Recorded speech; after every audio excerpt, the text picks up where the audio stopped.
This question asks, calculate the final displacement of the object for the journey shown in the graph below. Let's look at this journey first. This is a velocity time graph. Remember, that's the first thing we always look at, is what's on the axis. From the very start here, for the first 20 seconds it accelerates. Okay, it's getting constant acceleration, getting faster and faster until it reaches 16 meters per second. For the next section, it's not stationary, it's traveling at a constant velocity of 16 meters per second.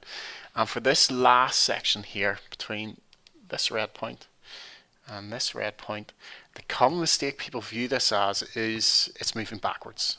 But it's not, because it starts off at 16 meters per second, it finishes at 0 meters per second. It's decreasing its velocity, but its velocity is always still positive, so it's getting slower and slower and slower, but at no point is it actually moving backwards. Now, this question asks us to find the total displacement, or the final displacement here. We use the fact that displacement on a velocity time graph is the area under the graph, and we split our graph into sections. So this is our first section, which is a triangle. If we work out its area, so triangle, half the base times the height, which is a half, times 20 times 16, which is just 160 meters. The next section, when it's traveling at a constant velocity,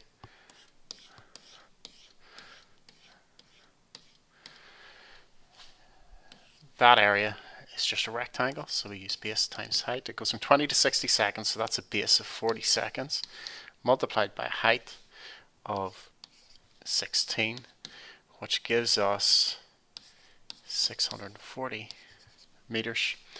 And the last section then is also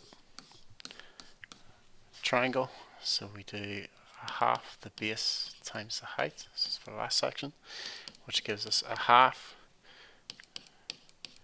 times 40 times 16, which is just 320 meters. To find the total displacement then, we need to add these three values together.